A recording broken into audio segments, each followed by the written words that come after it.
This program is brought to you by the combined resources of the Wisconsin Historical Society and PBS Wisconsin.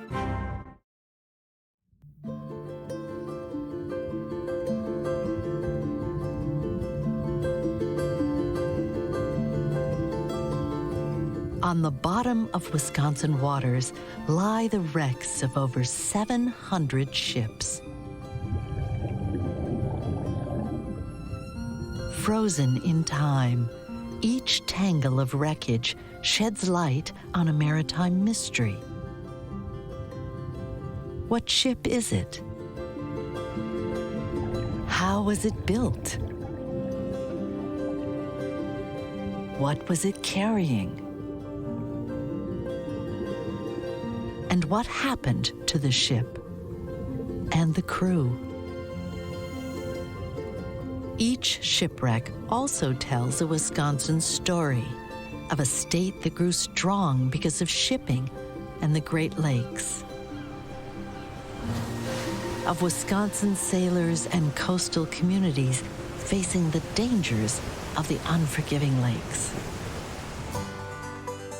Wisconsin divers made history by pioneering new ways to explore shipwrecks.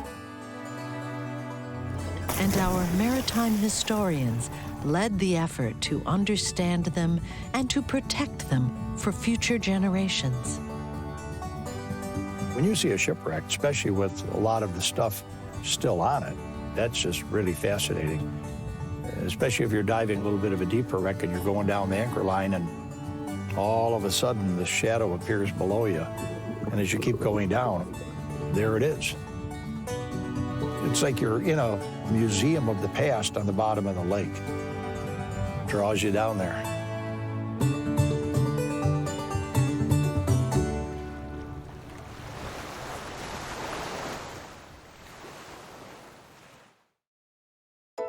Funding for shipwrecks is provided by the David L. and Rita E. Nelson Family Fund within the Community Foundation for the Fox Valley region, the Dwight and Linda Davis Foundation, Dr. Henry Anderson and Shirley Levine, Robert J. Lenz, A. Paul Jones Charitable Trust, City of Sheboygan, Elizabeth Parker, Sharon and Tim Thousand, the Ruth St. John and John Dunham West Foundation, Ron and Colleen Wires, Wisconsin Coastal Management Program, and the National Oceanic and Atmospheric Administration, John J. Frautschi Family Foundation, Trust Point, Focus Fund for Wisconsin Programs, supported in part by the National Endowment for the Humanities, and Friends of PBS Wisconsin. On the Great Lakes, you get these fall gales, and it's almost like a small hurricane on the Great Lakes. You get caught out in one of those, and you're in big trouble. Things like coal and grain had to be delivered in the fall. Of course, the gales of November, this is when the worst weather comes to the Great Lakes.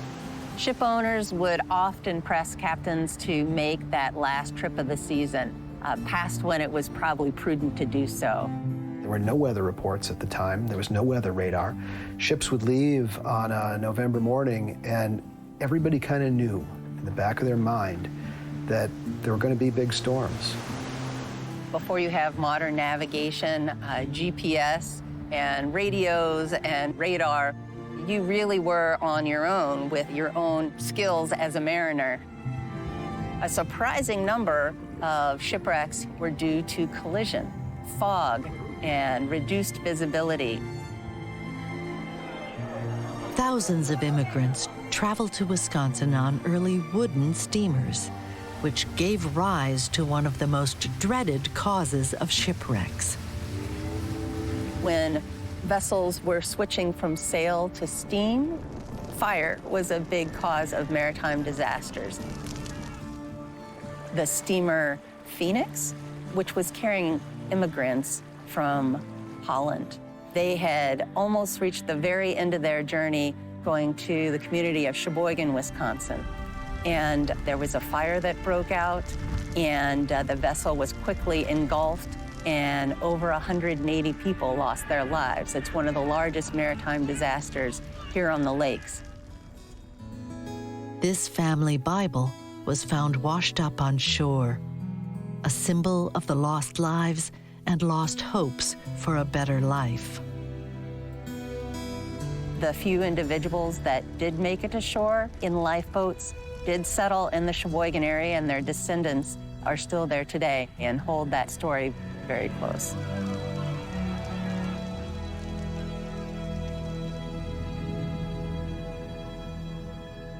Wisconsin's maritime history stretches back many thousands of years before the first Europeans arrived.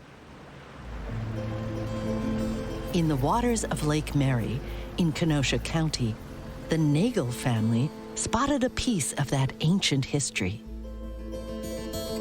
Me and my grandma went out in that sailboat there looking for what my dad saw. There's the original piece that was found. We saw it, we picked it up with a pitchfork, and I said, Grandma, I think this is an Indian dugout canoe. My grandma said, and I think it is. And of course, myself being an archaeologist, I was very interested right away and went out, checked it out, and sure enough, it's the front end of a canoe, a dugout canoe. Looking at it, we decided right away that it was a little bit unusual. There were no metal tool marks of any sort. It looked like it had been charred and then the interior scraped out, which would mean that it was prehistoric. We put it back in the water and called the State Historical Society. They have maritime archaeologists. At that time, it was Dave Cooper and Jeff Gray. And they actually swam through silt and felt their way around to find more pieces. At that point, they took the dugout and all the pieces back to the State Historical Society for some conservation work. Radiocarbon dating is a great way to date organics, and of course a tree is organic. And we just took a sample and sent it off to the lab, and it came back to be 1,860 years old. So nearly 2,000 years old.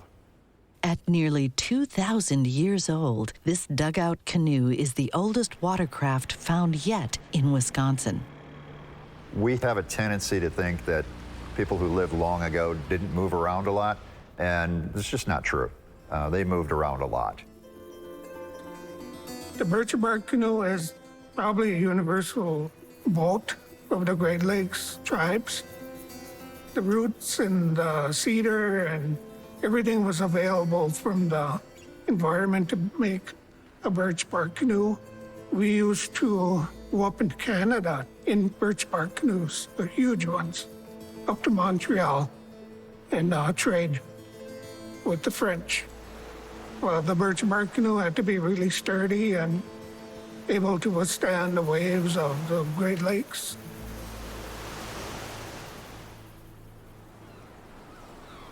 Off the coast of Manitowoc and Sheboygan lie many of Wisconsin's oldest shipwrecks. In 1994, a fishing tug out of Two Rivers, the Susie Q, snagged its nets on an object underwater. They asked us divers if we could retrieve the net for them.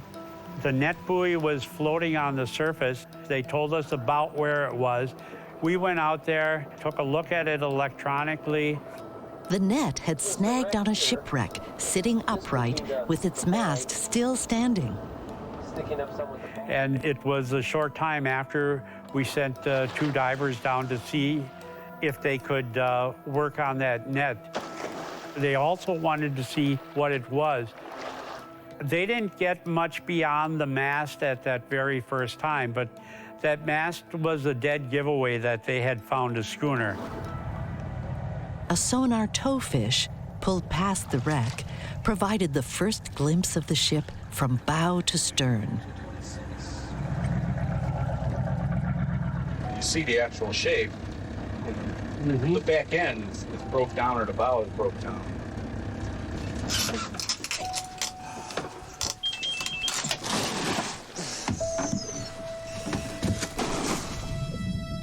More dives gave clues to its identity, which was later confirmed to be the schooner Gallinipper, Wisconsin's oldest shipwreck. Turns out the Gallinipper was built as the schooner Nancy Dousman in 1832, and she was owned by Michael Dousman, who was a fur trader up at Michilimackinac in the teens and 20s. He became one of Milwaukee's largest grain merchants.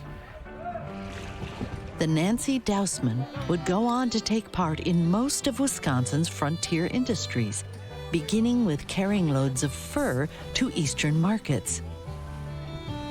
On a return trip in 1833, it stopped at the growing settlement of Green Bay, delivering an essential load of supplies.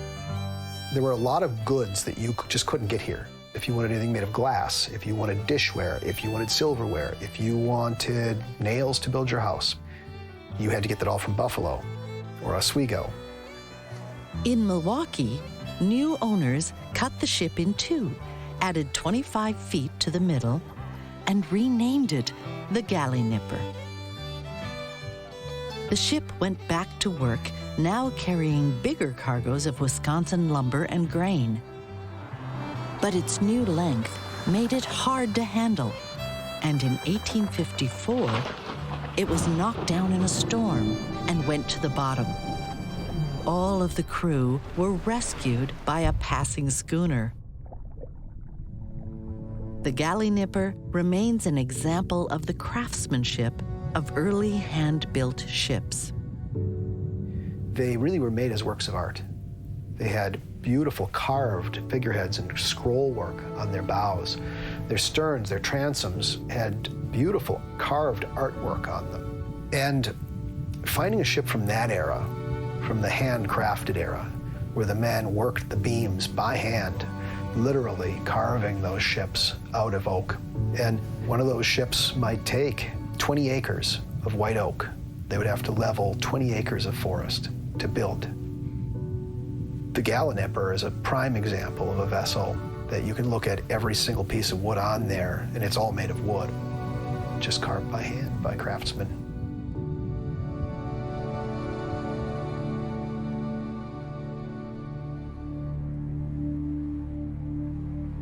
There were hundreds of wooden schooners that you could see out on the lake at any one time if you lived in, say, Milwaukee or Sheboygan or Manitowoc.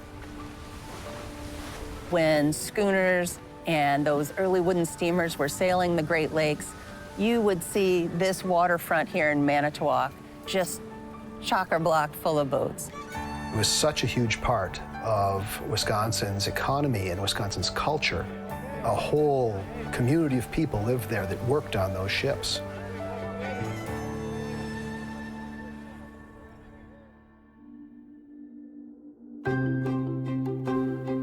With 300 miles of shoreline and a rich maritime past, Door County became the perfect destination for the growing sport of scuba diving in the 1960s. It was probably one of the first places to really catch on. And the thing that drove people in the direction of Door County was shipwrecks. And at the time I lived in the Chicago area and came up here with my club diving, and I was hooked. You know, we were used to diving in quarries or lakes down in Illinois or southern Wisconsin. And now I come up here and there's a shipwreck. And boy, and eventually I moved up here. And the growing popularity of scuba was due in part to the efforts of a diver from Wisconsin named Zale Perry. How far down can you dive with this rig? With the Aqualung, I dove to 209 feet. Well, I admire you, Zale. It must take a lot of courage to go down that deep. Thank you. I get panicky when the barber puts my head in the sink for a shampoo.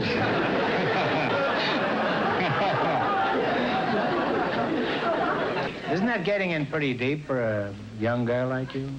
Yes, it is, Groucho. It's the women's world's record. Well, congratulations.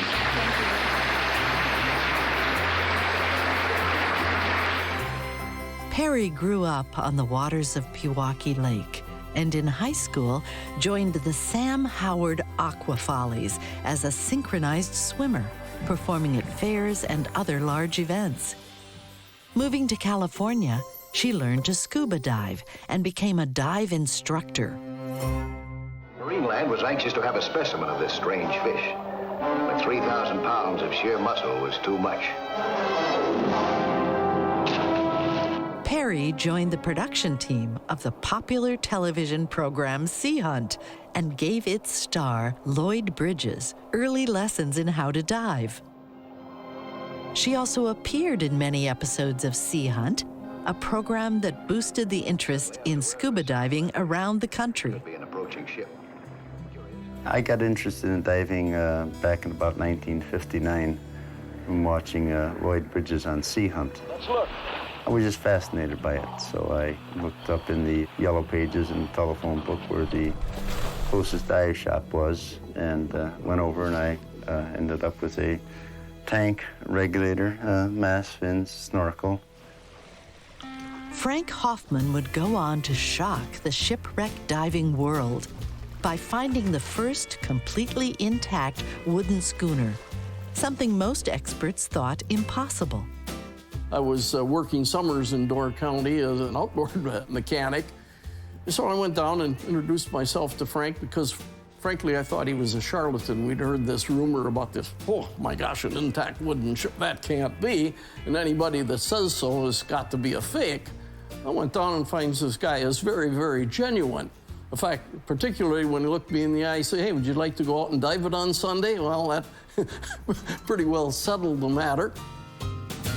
Frank sold his business in Chicago, bought a barn grill up in Door County, and expanded it with a motel and a little diver's air station where you could get your scuba tanks filled. And he had a couple of boats, and he started taking divers out to visit this thing because it was a whole new experience. And boy, we had people come from all over, as far as California and so on, to visit this wreck.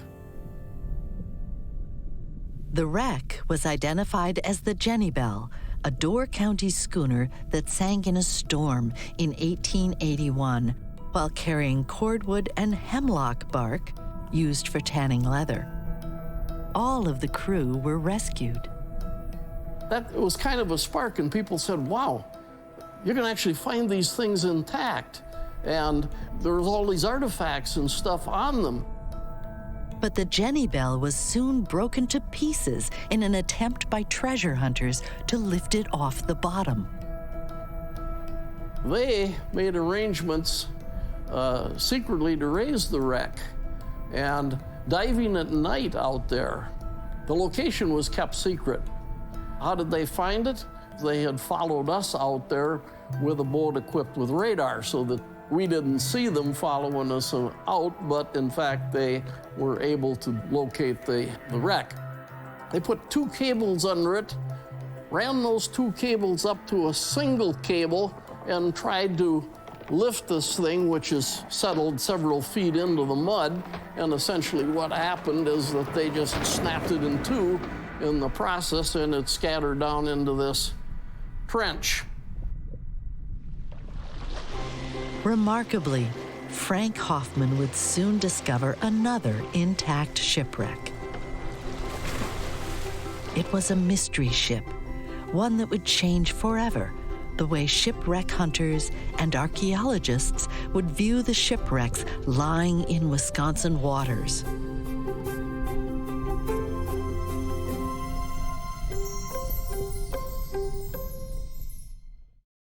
Hi, I'm John Muskowski, Director of PBS Wisconsin, and you're watching Shipwrecks, a documentary that's been several years in the production and inspired in great part by stories from the wreckage, the publication, the book from Wisconsin Historical Society. This program continues as we explore this important part of Wisconsin's maritime legacy, maritime history that really connects with so many families, so many industries. And you've seen some of those stories, and it will continue. And tonight we invite you to support PBS Wisconsin. We have special thank you gifts, including the documentary. Again, a documentary that touches so many families in Wisconsin with these really important stories of our state. That's what we're about here at Wisconsin Public Television, is featuring the stories of our state. We hope you'll stay with us, enjoy and learn with us as we watch Shipwrecks, and take a minute to call 1-800-236-3636 to support this program, to support all the programs, and especially the Wisconsin programming on PBS Wisconsin. Thank you. Hi, I'm Amy Granger. So excited for this premiere tonight. As John mentioned, it's been years in the making. Lots of people looking forward to tonight's program. And if you're inspired to pledge this evening because of what you're watching, we have some really exciting thank you gifts for you or any young or old learner in your life that you want to gift these wonderful thank yous to. So when you give tonight at the $10 per month sustainer level, you have your choice of a DVD of tonight's program, this gorgeous companion book, or a really neat immersive experience VR headset, which David's going to demonstrate for us in just a little bit. At $15 per month, we'd like to thank you with 2 copies of the DVD, one for you, one as a gift. And then at $20 per month this evening, you can choose all of these gifts. So it's the book, it's a copy of the DVD, the VR viewer, and of course, at any level, Airwaves subscription each month. Thank you for your calls and thank you for your support.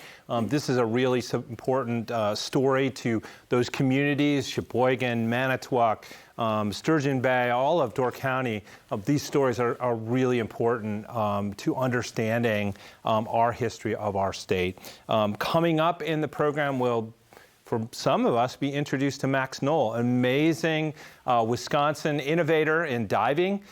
Some of the images there are just amazing. It looks like they're really creating their equipment out of things they found in their garage. It's just amazing, the courage, the innovation that you'll see in that story, including Knoll was critical in the dive on the Lusitania. So really a story that's a national story there as well. In addition, this amazing story of the Alvin Clark of bringing up this ship is something that's really, really fascinating, and how that was accomplished. That's coming up in the story of the Alvin Clark. We hope you give us a call. We have lots of great thank you gifts when you give tonight, including the DVD, which gives you a great way to share this with folks in your family and friends. So give us a call with your pledge at 800-236-3636. That's right. Tonight's thank you gifts are really spectacular. There's a lot of great things here that you'll want for yourself and you'll also want to share as a gift. So when you pledge your support this evening, we have the DVD copy of the program that you're watching at the $10 per month level. And then additionally, this gorgeous book full of photographs and information that's a companion to the show that you're watching this evening. And what's really neat, David's going to share more about this, but this is an immersive experience. So it's like a VR headset that you assemble yourself. I think David's going to demonstrate that for us, how to assemble it, and then you can use this to really enhance your viewing of the program. It's really neat. We haven't done this before. It's very special, and we created it right here at PBS Wisconsin. So give us a call this evening if any of these thank you gifts inspire you to give just a little more at 1-800-236-3636 or pbswisconsin.org. You know, I've got a song from a totally unrelated PBS show going through my head from Sesame Street. One of these things is not like the other, right? You were expecting a DVD.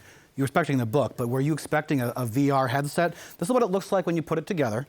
It comes in the mail like this, nice flat package here, and all you have to do is you pull it out. Of course, now it's going to be hard because I'm on air. Here we go. Just pull it out. And I mean, I did this before practicing. It was pretty easy. Just fold it up and Velcro it over. On the back here, we're just going to pull down the viewer, and it has little tabs, cardboard tabs that you can tuck it into. And in the end, once I get this the securing piece here together so that it'll stay flat, there we go. Now I just have a slot here to stick my phone right in the slot, Velcro it down, and I'm ready to check out, well, right now the lock screen on my phone, but conceptually to check out the thing that actually, okay, now we have it on the screen there for you to see. And what's really neat is this is, whoa, dropping on the desk here, this is virtual reality. You're not just watching a movie, you're like, as you turn your head, it's turning with you. And you get to explore the ship, and there's little text annotations there that tell you what's going on.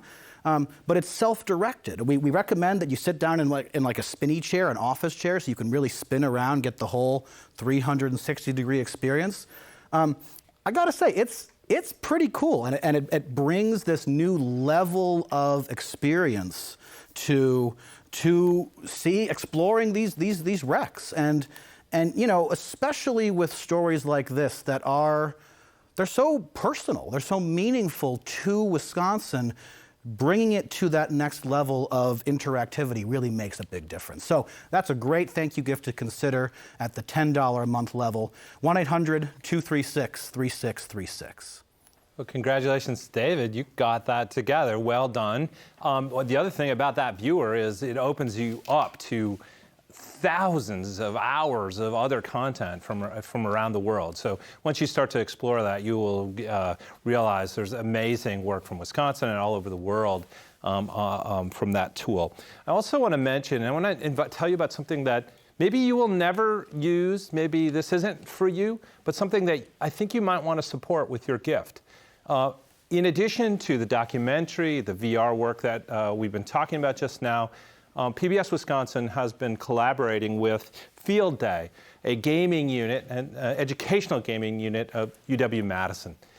This video game is in production and a companion of sorts with Shipwrecks that will bring gaming, the enthusiasm that young people of 4th, 5th, 6th graders have for gaming into the classroom to teach them history, to teach them, to show them how to think like a historian, to show them what exploration is about, to inspire learning. We know that product is right now in classrooms across the state being play tested, and we know we've started to get feedback from children, from 4th graders, 5th graders, telling us how to make it a better game and how to improve the learning. Wisconsin Public Television is a strong commitment for over 100 years to serving Wisconsin schools that started with the first education broadcasts in the country and continue with work like this, like Shipwrecks. That is absolutely some of the most cutting edge, some of the most advanced work anywhere in the country. Your contribution to PBS Wisconsin, your financial support makes that possible as well. So as you enjoy the documentary, thinking about those kids, learning about Wisconsin history, and we hope that'll inspire you also to give and support PBS Wisconsin. Thank you. At the time Frank Hoffman discovered the schooner Jenny Belle, shipwrecks were not well protected by state and federal laws. He brought up one of the ship's anchors and placed it behind his new business in Egg Harbor.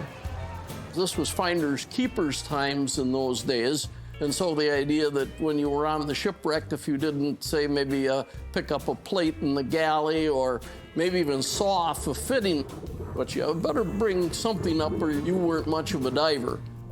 Although treasure hunters had wrecked the Jenny Belle, Hoffman's discovery of an intact schooner shocked the diving community. People said, wow, you can actually find these things intact. But what are the chances that this will ever happen again?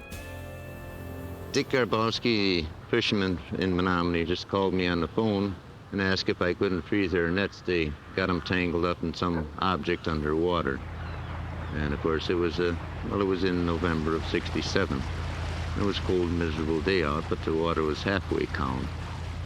I couldn't get in contact with any of the other divers in our group in that short of a notice to come up and help us out with the net.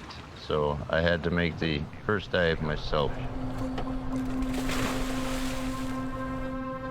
Going down alone, I wasn't feeling too well, myself, but it was a job that had to be done. And of course, our Green Bay waters are dark, and your light fades out at about 60 to 70 feet. When I did get down to the net, and of course, then I seen what was down there, and it was an old sailing ship. Back in them days, we only had pressure cookers with car batteries in them and steel beam headlights. The pressure cookers that I had, the light kept going on and off, and of course visibility was 1.5 feet. When the light went out, you didn't see nothing. And I did the best that I could, freeing the net, cutting the net and freeing it up. And after a certain length of time, I knew that I couldn't accomplish the job myself, and so then I returned back up to the surface. And I was never so happy to get up on top as I was after that dive. I knew at the end of that dive that we were on an old sailing schooner. How old exactly, I didn't know at that time, but I knew it was big, and I knew it was beautiful, and it was something that had never been touched before.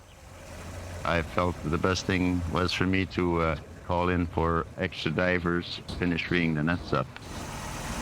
After we had accomplished the job of getting the nets off, we took a tour of the ship itself to see what it was.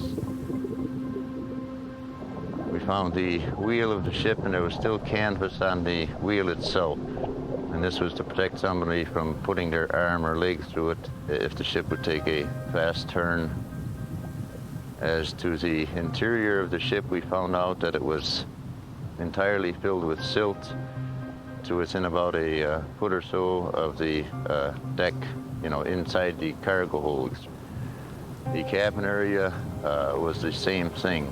And when a diver would go in to the silt to get any articles out from inside the ship, the silt would stir up and it would hang in the water. And you didn't realize up or down or sideways that it was like swimming through a bottle of India ink. But that was very exciting because we had no idea what the wreck was. In those days, none of those records and so on were available. There was very little interest in that sort of thing. And so for the better part of a year and a half, we had no idea what it was. Hoffman's team of divers brought in a small pump to begin removing the silt and brought up artifacts that gave clues about the identity of the ship. I brought up a bowl out of the galley, and on the bottom of it is a bunch of embossing on there, and we were able to determine that it was pre-Civil War. And so this vessel has got to be very early, 1840s and 50s, 60s. That's real old stuff as far as Great Lakes shipping is concerned. As the divers brought up more artifacts, well preserved in the cold, thick silt, the media began to follow the story. We gotten just enough artifacts out that this craze was going wild, and the idea that, first of all, a totally intact wreck had been found. They don't know what's in it. They don't even know what it is. It's the mystery ship from 19 Fathoms. The excitement got so much that all of a sudden, Marinette Marine Corporation, particularly Harold DeRusha there, who was a big maritime history fan, he essentially gives the project a 60-foot LCM craft equipped with a very large 8-inch diameter salvage pump. We just outfitted this thing for diving, so now all of a sudden we had this huge craft to work with. After connecting the big pump, divers began removing tons of silt. More artifacts were revealed, frozen in time on the ship's last day at sail. One big crock came up, this nice picture of it. Had the usual little silt on the top of it, so we scraped it off, and the thing is full of what was called a crock cheese, which was a very common staple on ships. I didn't think I'd put it onto a biscuit and so on. I was a microbiologist at the time, so we took a sample, and by golly, we could still recover the lactobacillus that had formed on it. The thing was still viable in the cheese. And so we sent it out to the Kraft Foods people, and it turned out that it was the world's oldest sample of edible cheese. Did I taste it is always the question. Yeah, I did, and it was terrible. But in talking to people who were familiar with that sort of thing, they said the stuff was always terrible. In another case, we came up with a couple of ducks. They were pretty much intact. The flesh and so on was on them. The head and so on was missing. These things were prepared for a meal. That was about the same time that we identified the wreck and realized that the captain and a couple of the crewmen had gone down with it, and we got real uneasy about working in that silt down there. As it turned out, there were no human remains ever found on the Clark. They were not on board the vessel. The mystery ship was identified as the Alvin Clark, built in 1846 and sunk in 1864. Almost a little tornado came dancing across Green Bay and smacked her and capsized her and sent her to the bottom. It's now thought the ship transported lumber for timber pirates who cut down trees on government-owned land. We gotten just enough artifacts out that this craze was going wild, and all of a sudden you're up to the point where you've identified it and so on, and gosh, you've got this thing. At that time, there was no other known tacked wreck. It just seemed like the logical thing would be to bring it up and preserve it. And of course, Hoffman really wanted to do it at that point. He really had the fever. He'd almost dedicated his life to this whole business. The first step in raising the ship was to find a way to loosen the masts from the deck and haul them up with a crane. Next, the group figured out a plan to raise the ship itself, using 6 cables tunneled under the hull. Where do you buy a tool to do that? We had to invent one. We bent a piece of 2-inch aluminum pipe that would match the curvature of the hull. On the end of it, we designed what we called a dredging head.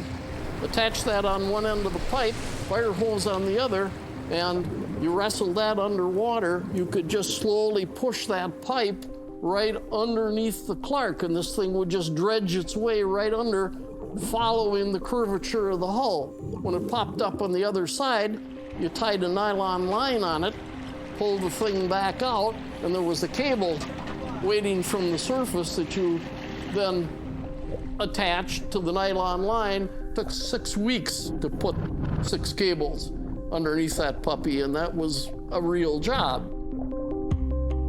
A lift barge had to be found, and of course Marinette Marine came through once again in locating one for us. They had gotten the steel cables ordered that we were going to put in underneath the ship itself. From this we used a set of blocks and pulleys, and with 24 steel cables going up to the lift barge. The lift barge was positioned over the ship itself, and on the lift barge we had 4 hand crank winches. For every 100 turns on the cranks, we could raise the ship approximately 5 inches. It was very tiring on our crew because they had worked so long. Boats would come out to see what was going on. All of the sightseers, newspapermen, television people, and everything else. No one was allowed onto Cleo's barge or onto the lift barge itself until they put in their 100 turns on the crank to help us raise the ship. And everybody pitched in, and it was a tremendous thing, you know, to see hundreds of people out there all helping us work in the final lifting process. As the cranking came to an end, the ship became visible under the barge. Its bowsprit rose above the water, and the crew triumphantly posed on it as the barge readied to tow the ship to Marinette for the final raising. Marinette Marine closed the shipyard, and there were over 15,000 people that had come down to watch the Alvin Clark raise to the surface. And it was a tremendous feeling. We had dove on the ship for 2 years. We had never seen the ship itself in its entirety. All we could see was 3 and 4 feet. We were amazed just as much as everybody else was. When that thing hit the surface and you saw the size of that thing, we just went, wow. You know, this is really something else again. The thing was also nice and clean, but it was just absolutely amazing. We decided to see how badly it was leaking, and we had pumped it out. We slacked the cables off, and the darn thing floated. 105 years it had been underwater, and as far as we could tell, it wasn't hardly leaking a drop. As they cleaned up the ship, the divers brought up the remaining artifacts that would tell the story of life on an early schooner. After a long period of kiln drying, the ship was re-rigged and became a popular tourist attraction. All of the rigging was put on the ratlines, the whole business. She looked just like she was sailing. And she was floating in this little private harbor called the Mystery Ship Seaport between Marinette, Wisconsin, and Menominee, Michigan. And so she was a regular museum. The Alvin Clark yielded a boatload of maritime information. How the sailors lived, the design and construction of the ship, and much more. But over the next 2 decades, exposed to the elements, the Alvin Clark began to deteriorate. What she really needed, very apparently, she really needed to be dry docked and to have a building over her. It's a feeling of myself and our group that actually we did our job, and it's now for somebody to come forth and preserve and take care of the ship. Frank Hoffman moved the ship out of the water, but try as he might, he couldn't raise the funds to preserve it. And the money for it just wasn't there, no matter what you do or how you tried. And it eventually disintegrated and was unceremoniously bulldozed up and run off to a landfill site in the 90s. The destruction of the Alvin Clark signaled the end of the finders-keepers era of Wisconsin shipwrecks. New laws were passed to protect shipwrecks, encouraging divers to visit, but to take only pictures and leave only bubbles.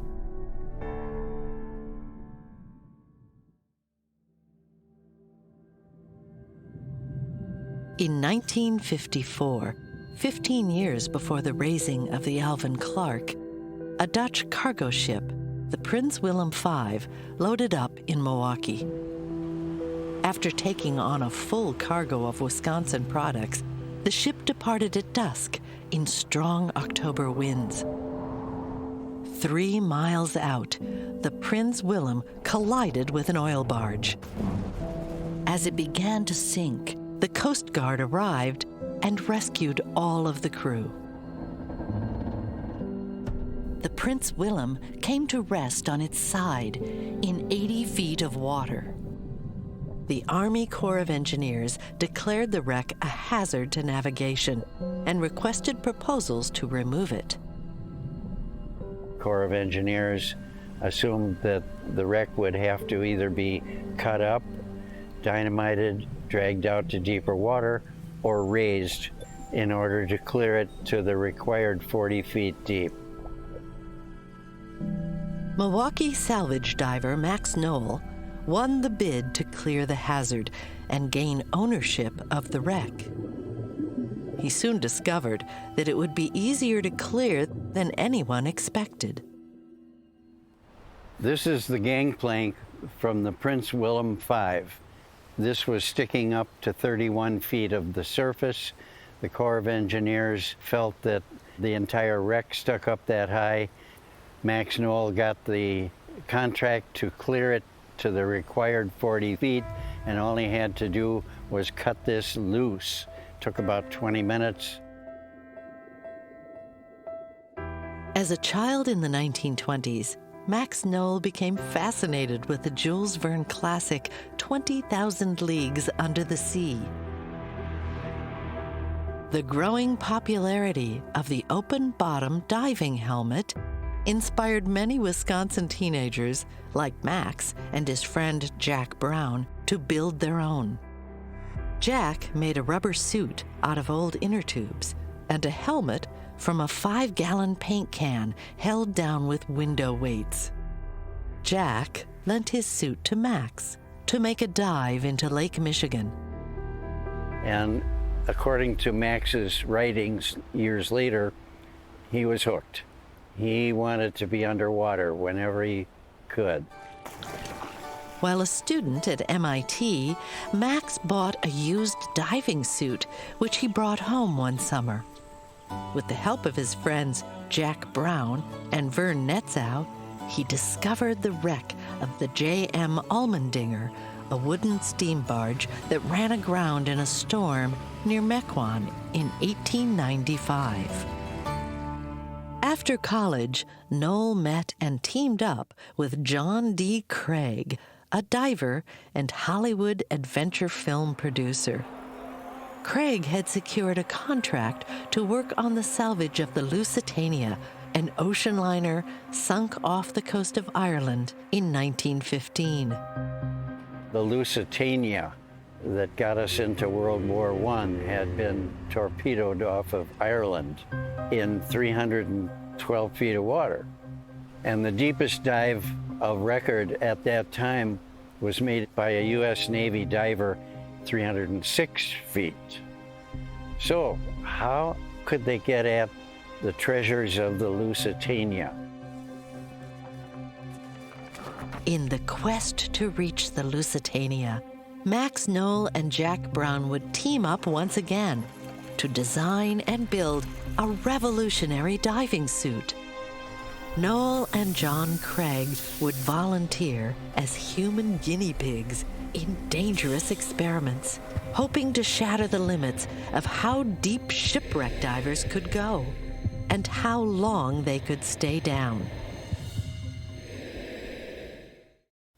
Hi, I'm John Muskowski, Director of PBS Wisconsin. I'm really glad that we have, for so many people, have just introduced you to Max Noel. What an amazing character. What amazing courage and ingenuity. Just wonderful Wisconsin stories that many communities know really well and some communities don't know well. But this is a really important Wisconsin story. I'm glad that we're sharing it with you tonight in Shipwrecks, this new documentary in collaboration with the Wisconsin Historical Society.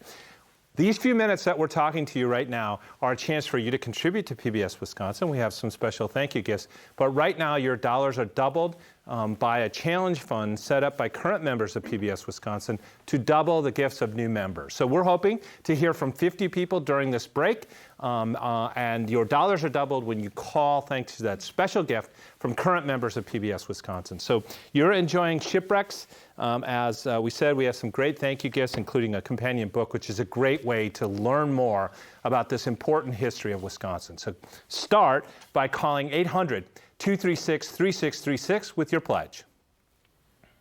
Hi, I'm Amy Granger. We are so excited about this program this evening, and we're really excited about these especially neat thank you gifts, both for you and for someone that you love. This might be a great way for you to not only contribute to PBS Wisconsin this evening, but to come up with some great gifts for the people in your life. So if you joined us for our last break, David explained a little bit about this VR headset, which is an immersive experience that you use with your mobile phone. So you assemble this great little tool, you use your mobile phone, and you can engage in one of 3 different immersive experiences on the SS Wisconsin. You're actually diving deep and going 360. So David will share a little bit more about that coming up.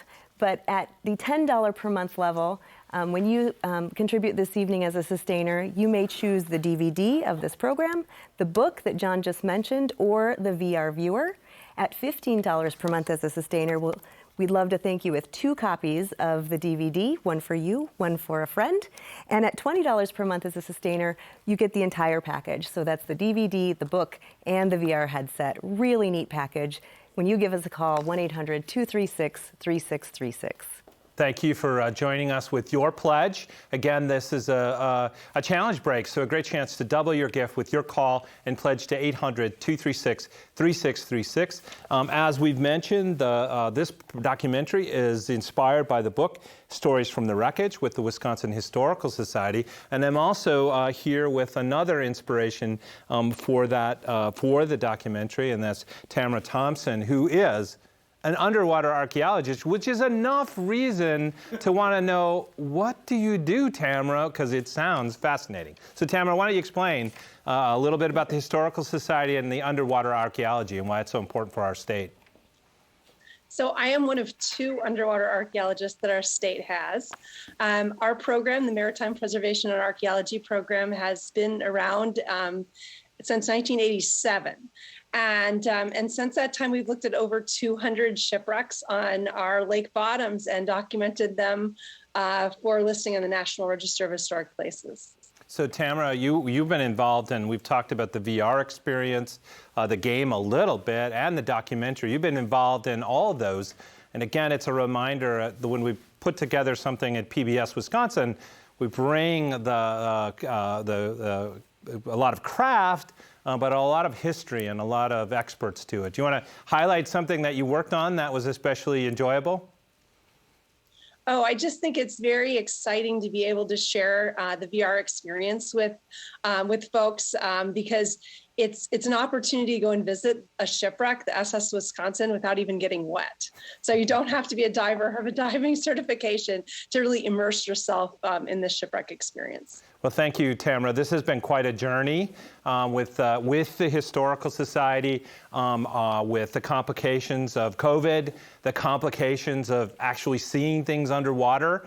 They're not easy things. So congratulations to you and this grand team that has done this amazing work and that we're sharing some of tonight. So thank you, and stay with us. We'll talk some more.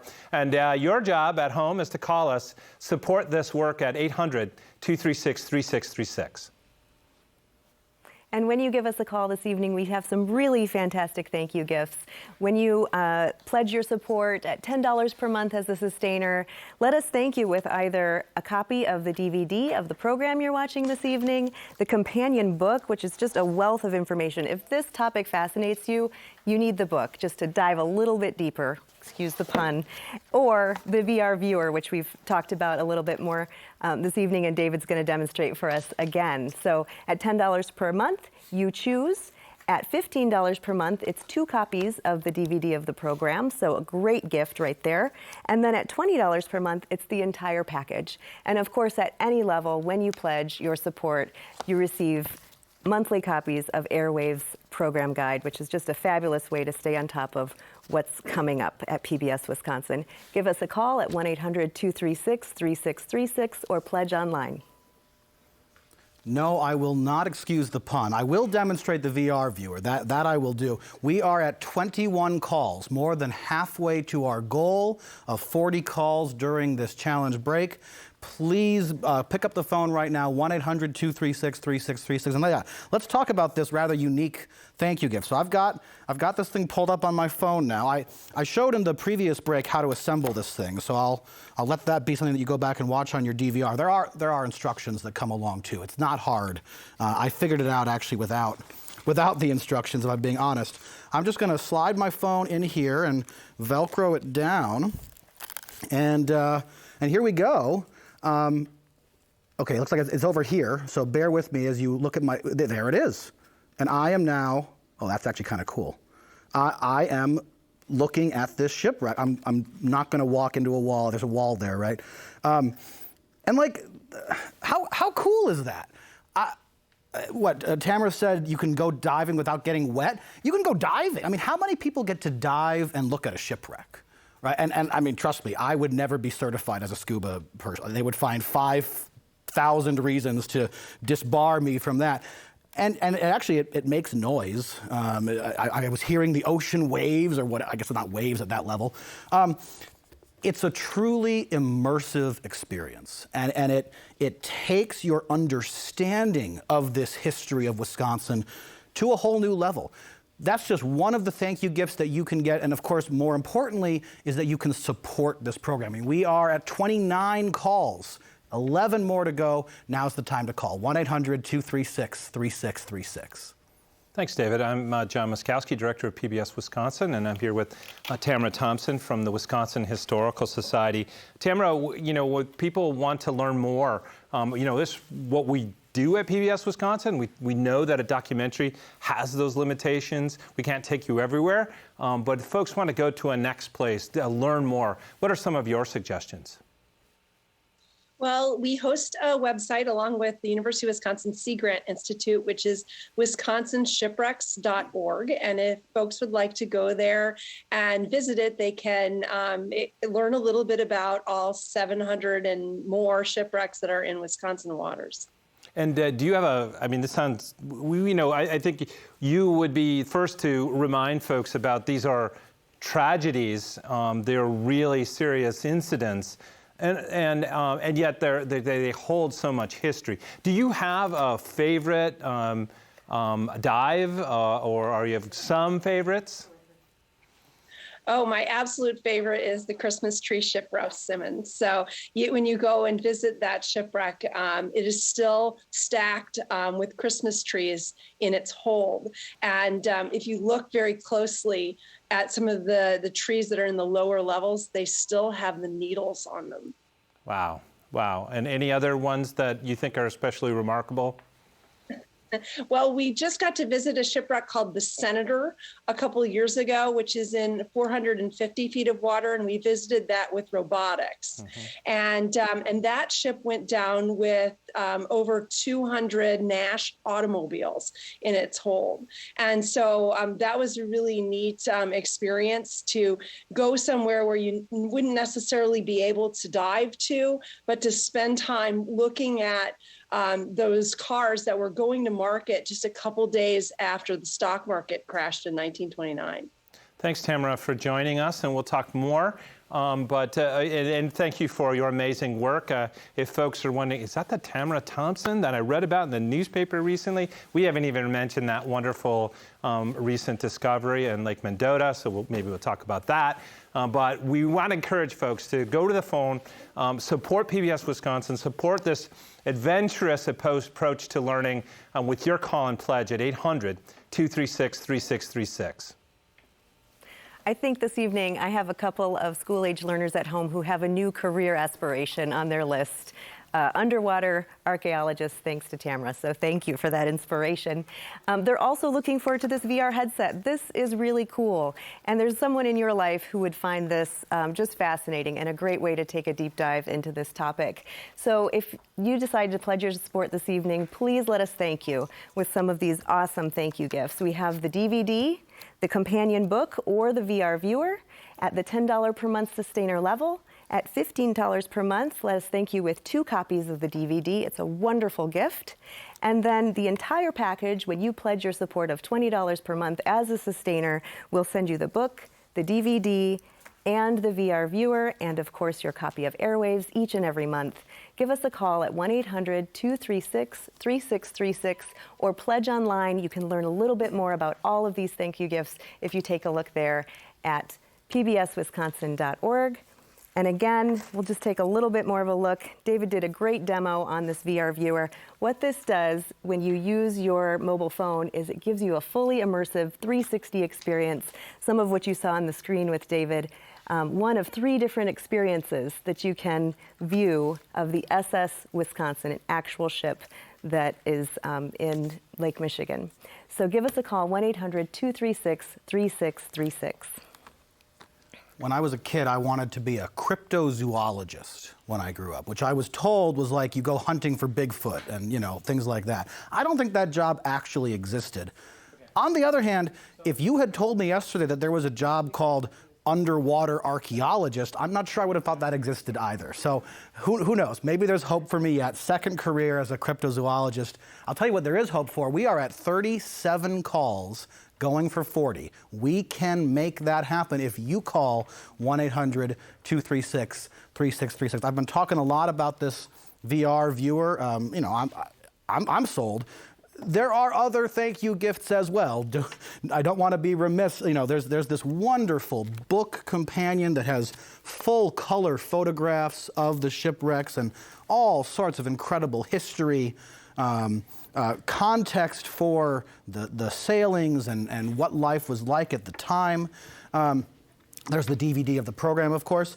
There's things like Airwaves Magazine and PBS Passport, where you can go online on demand and see all of these programs again and again.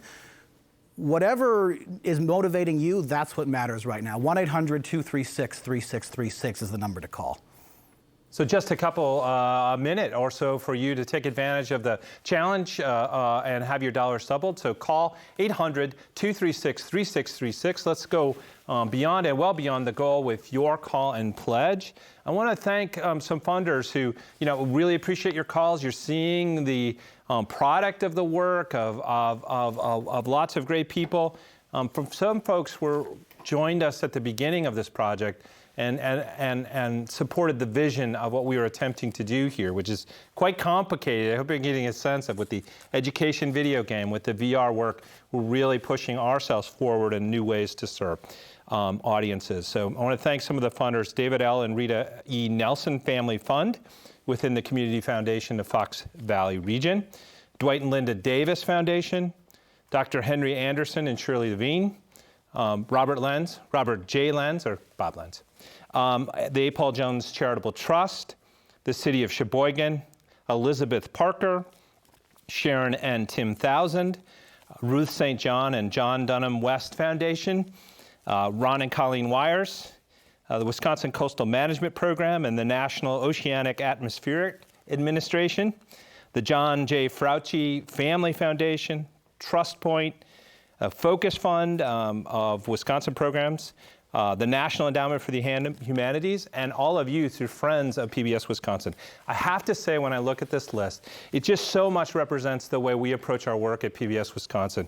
The contributions of these families in Green Bay, De Pere, Appleton, Janesville, Milwaukee, Door County, Wausau, it's just an amazing contribution to our state, and we want to thank them. And thank you for supporting PBS Wisconsin.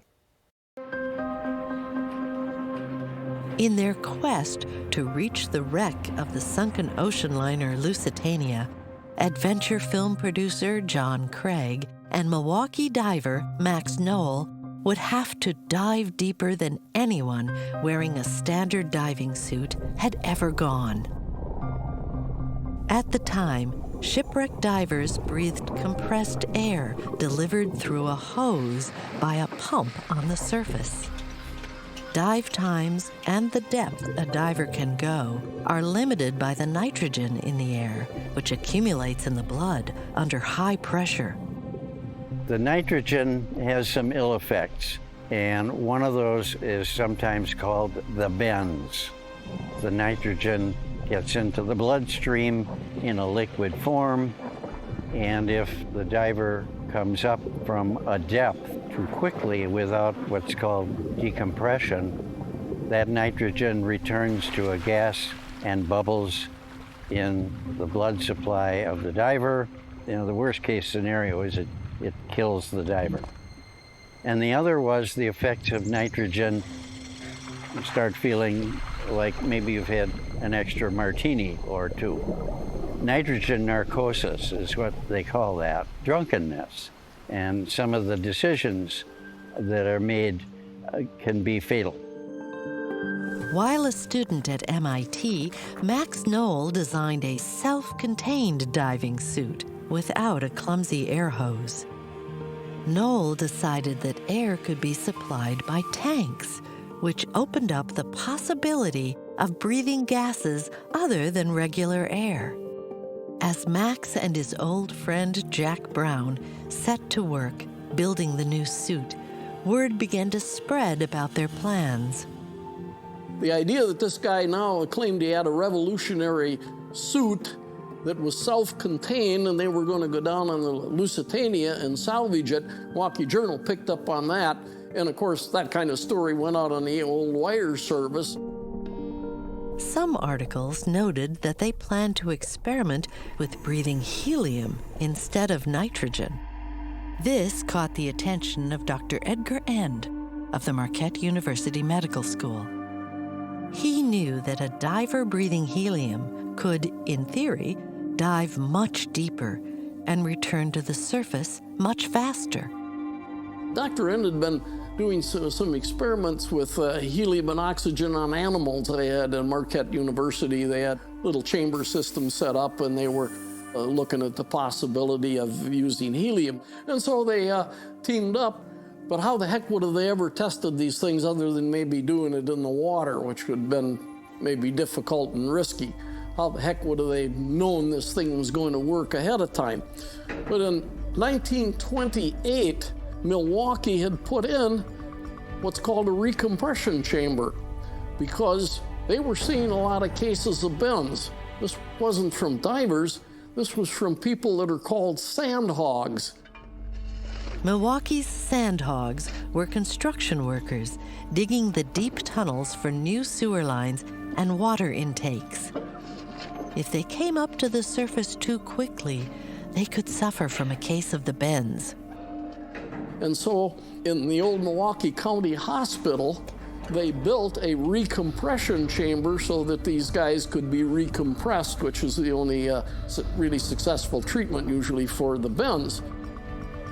Using the chamber, Dr. End designed a series of experiments to test the breathing of helium mixtures under high pressure. Basically, they said, well, we need another test animal. I guess that'll be us. And they walk into the chamber and, run the tests on themselves. Chief Engineer Joseph Fisher sealed the chamber and began to slowly pump in air to simulate 100 feet of water pressure. As the temperature rose to over 100 degrees, Max Noel and John Craig would breathe the helium and oxygen mixture for an hour. To test the limits, Dr. End instructed Fisher to release the pressure 23 times faster than usual, in 2 minutes instead of 47. The experiment was a success. Both Noel and Craig felt fine. With the guidance of Dr. End, Noel used helium on some test dives and discovered an additional benefit.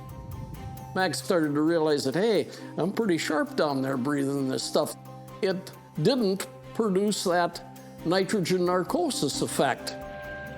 It doesn't look much different, but it's something new in diving apparatus. Its inventor, Max Noel of Wisconsin, breathes a blend of oxygen and helium, which he claims will defeat the tendency to paralysis under pressure at great depth. Now fully confident, Max Noel attempted to break the world's record with a deep dive into Lake Michigan. Not only did he get a Coast Guard cutter to take him out to do this dive, but he gets NBC radio to cover the whole broadcast live.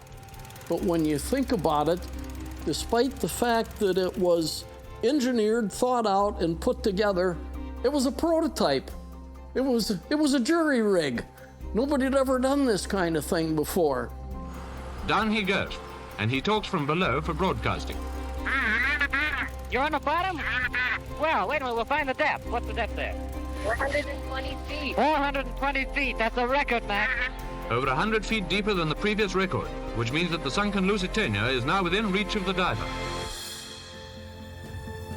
The coming of World War II prevented Max Noel from diving on the Lusitania. But the helium technology he helped develop would go on to revolutionize deep water diving and shipwreck exploration.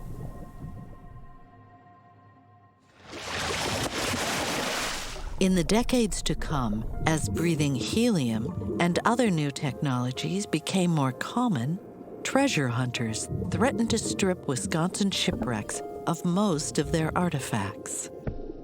There was a lot of looting that was taking place. People started going out and they would entirely salvage all of the cargo, all of the personal effects. So it lost a lot of the cultural value that's associated with the shipwrecks that really allow us to tell those stories. New state and federal laws would eventually phase out the finders keepers view of shipwrecks and bring about a new perspective. That these are special places that we should protect and respect, that these are places where not only did people live and work, but oftentimes died because in some cases they're burial sites. And so to leave the shipwrecks as they were when you visited them so they can be new for the next person that comes. Moved all this stuff off of me. Minnesota diver and maritime historian Ken Merriman continues to hunt for shipwrecks, but with a new purpose: to discover their histories and to tell their stories. For almost 2 decades, Ken has teamed up with Jerry Eliason to do the often tedious work of finding wrecks.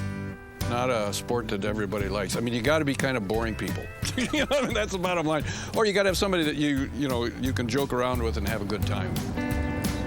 We're off. On this day, Ken and Jerry are leaving the Port Washington Marina on the Hay Boy, a wooden boat that draws attention wherever it goes.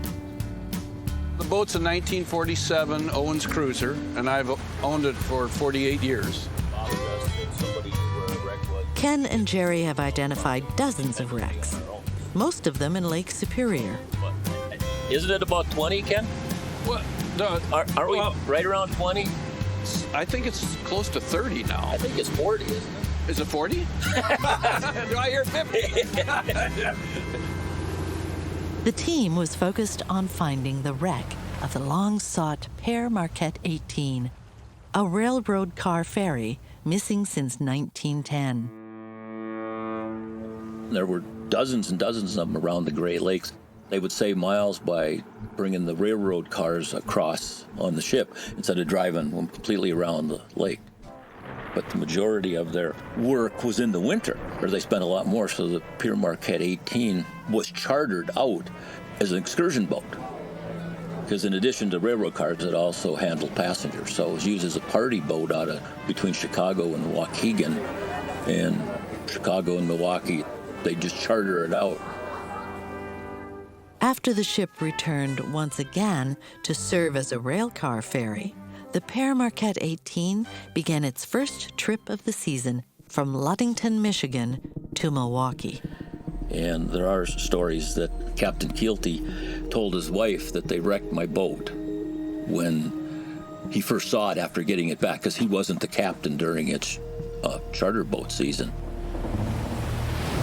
5 hours into the trip, the captain was notified that the stern of the ship was taking on water and that the pumps could not keep up. But it just kept getting lower and lower and lower, even though they dumped off railroad cars.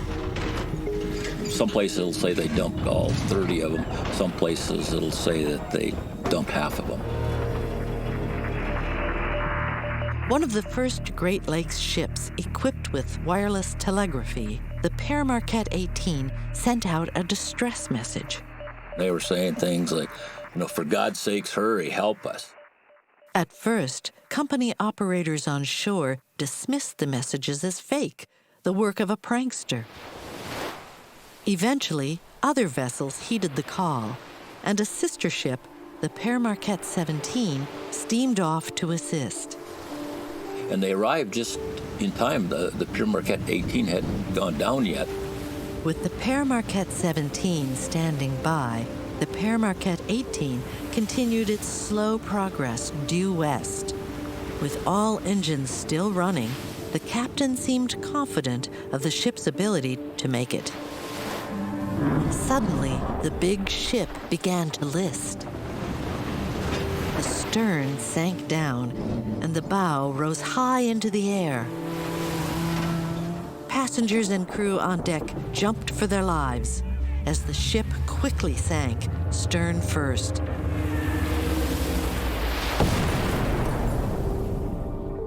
It's now thought that 29 people lost their lives. And even with many witnesses and 35 survivors, the cause of the wreck remains a mystery. Those who might have known the answer, the captain and all of the officers, went down with the ship.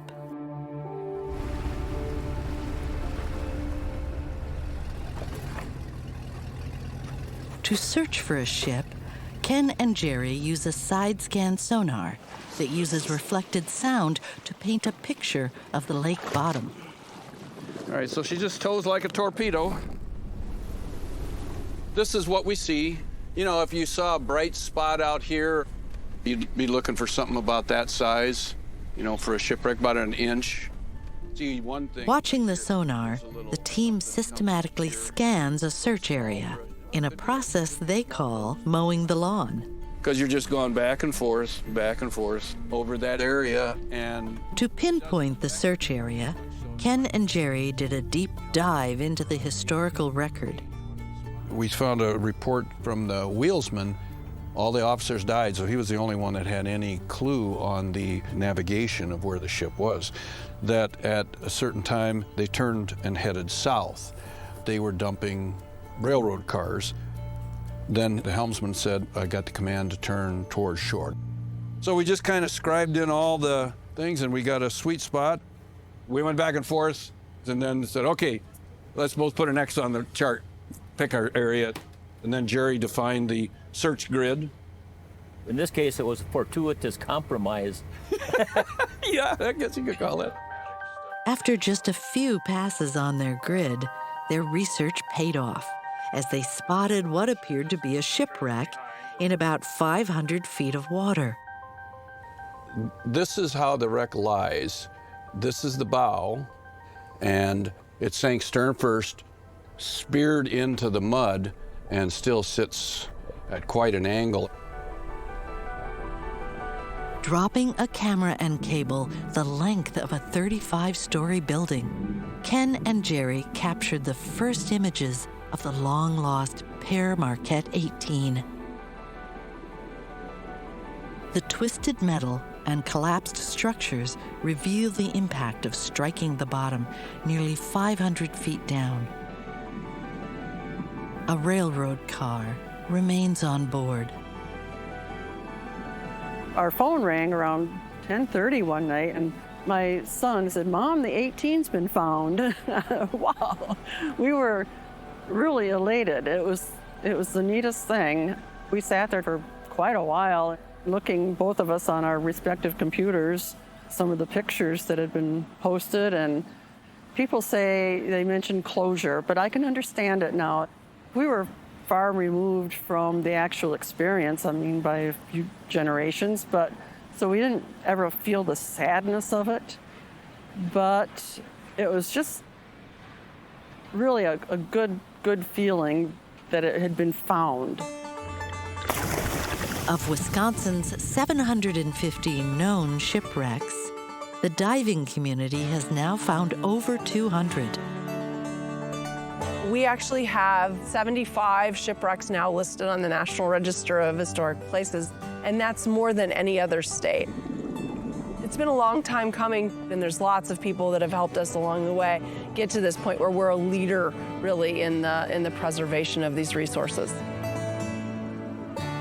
So we can look at each one of the shipwrecks individually, and they all tell stories. So we can learn about the people that work there. We can learn about the cargoes that were associated with them, what their routes and ports of call were.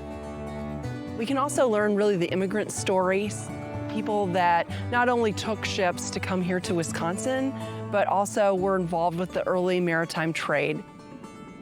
And so when we look at these things as a whole, it's really an underwater museum. It tells this maritime history from very early on with Native American craft, all the way up to our latest shipwrecks, which were into really the modern era of freight carrying. Each ship has its own story, each ship association with a port, and that port has its own story. But they all contribute to this overall maritime history of the state.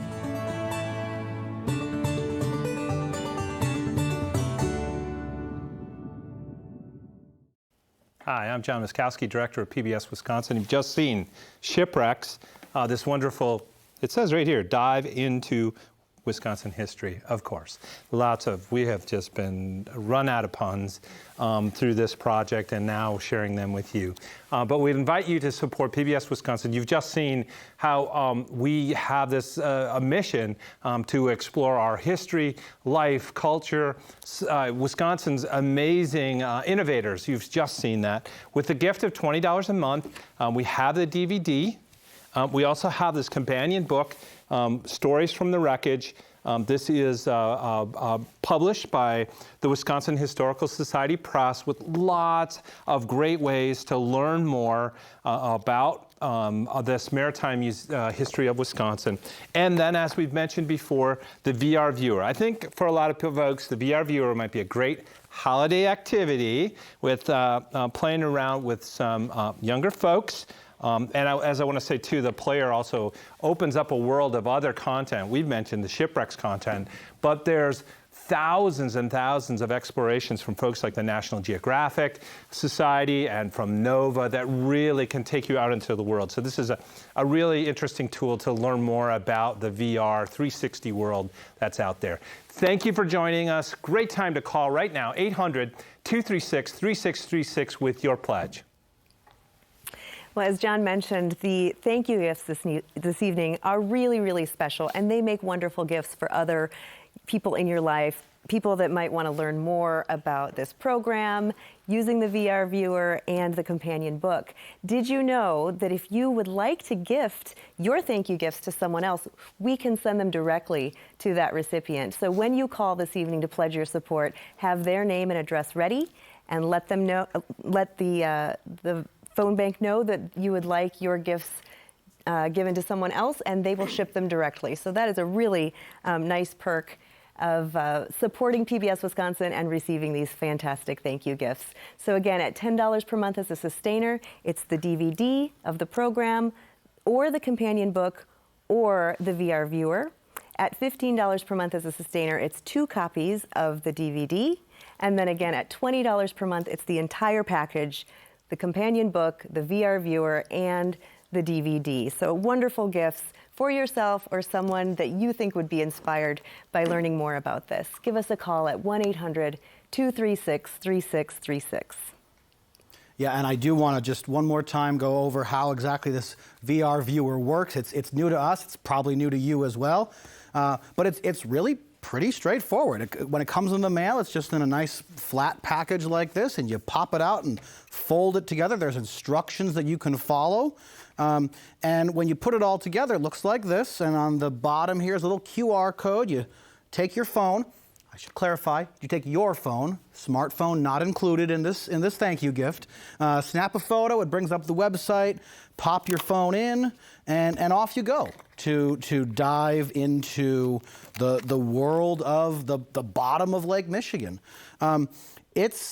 It's a pretty cool experience. I think John hit it right on the head. This is a great gift. This is a great way to kind of bridge generations and have some historically motivated fun together. It's a very different way to engage in the content that this program provides. And of course, that's content that was thoroughly researched and carefully produced by PBS Wisconsin. And so if you want not only a VR viewer, but programs like this that make you ask those questions, that inspire you to go off and become an underwater archaeologist when you grow up, this is the time to make that pledge of support. The number is there on the bottom of your screen, 1-800-236-3636. Now is the time to make sure programs like this continue to come on PBS Wisconsin. There's a reason why these communities have I've recognized these stories, because these are really critical to their communities. And maybe you can explain that a little bit about how this conversation of commerce and family and loss. And so maybe explain that a little bit of why these are so important to our state. Sure. A lot of times the maritime communities were really the hub of commerce. And before there were trains and before there were roads that made their way really here when we were the western frontier, the way to get around was by water. And so, right now we may turn our back sort of on the lakes, but now it's time to really look forward and to reconnect with this history that made these towns what they were and sort of were there during the founding of them. Yeah, folks have, you mentioned great places to go to. I will double the Wisconsin Maritime Museum in Manitowoc. If you haven't been there, it's a pretty ambitious endeavor. Folks in Door County have just made a wonderful addition to their museum as well. So there's lots of great places to learn more. Really appreciate, when we come back, let's talk about the canoe that put you in the newspaper, and another really important story for Wisconsin. But while we talk at you, please go to the phone and call 800-236-3636 with your pledge. And when you give us a call this evening, let us thank you. Again, we've viewed these gifts. They are really fantastic for you or for someone that you think would be inspired to learn more about this topic and this history. So feel free to give us a call at 1-800-236-3636 and pledge your support at any level. Every level is important and meaningful. So you can choose any of these thank you gifts, or you can visit pbswisconsin.org to learn more about these gifts and to pledge your support at any time. So 1-800-236-3636 or pbswisconsin.org. So Tamara, again, another place to learn I want to remind folks is Amy has shared with you is this wonderful book from the Wisconsin Historical Society, really not only about shipwrecks, but take you through that maritime history, which is really important to the founding of our state, of a state. But there's also a story here, which folks saw at the beginning of this documentary. Statehood was not the beginning of this area. And not the beginning of culture and anything. There's 10,000 years of human habitation, and you have a recent discovery that's got a lot of wonderful attention. Do you want to describe that for folks who don't know? Yeah, this last June, I had a Saturday off, and what do you do when you're an underwater archaeologist is you spend your Saturday underwater. And so I grabbed one of the girls from the dive shop, and we took diver propulsion vehicles, scooters are little batteries with a fan with a battery on them, and we were doing a dive along a wall in Lake Mendota, and where we stopped to turn around, there was the exposed end of a dugout canoe, and it turns out that it was 1,200 years old. We had radiocarbon dated to 800 AD, which is amazing to me. But it was pretty special moment.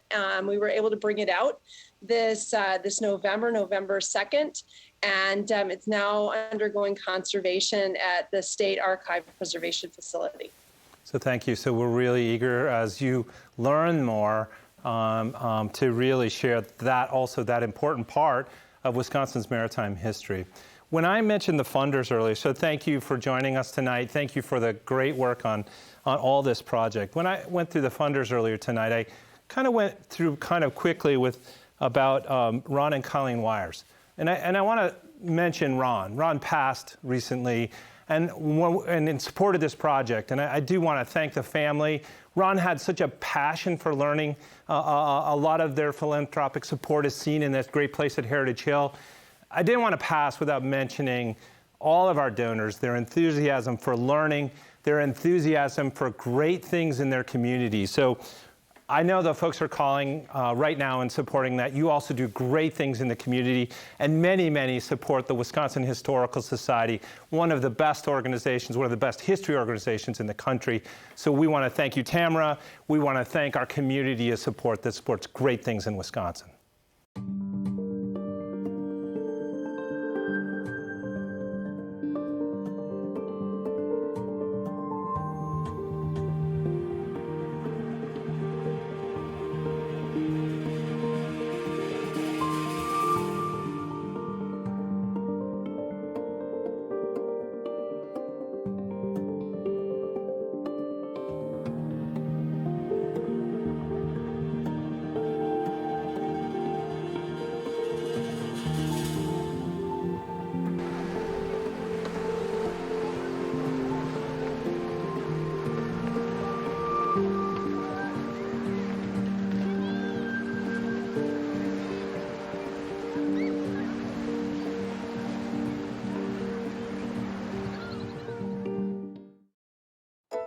Funding for shipwrecks is provided by the David L. and Rita E. Nelson Family Fund within the Community Foundation for the Fox Valley region, the Dwight and Linda Davis Foundation, Dr. Henry Anderson and Shirley Levine, Robert J. Lenz, A. Paul Jones Charitable Trust, City of Sheboygan, Elizabeth Parker, Sharon and Tim Thousand, the Ruth St. John and John Dunham West Foundation, Ron and Colleen Wires, Wisconsin Coastal Management Program, and the National Oceanic and Atmospheric Administration, John J. Frautschi Family Foundation, Trust Point, Focus Fund for Wisconsin Programs, supported in part by the National Endowment for the Humanities, and Friends of PBS Wisconsin.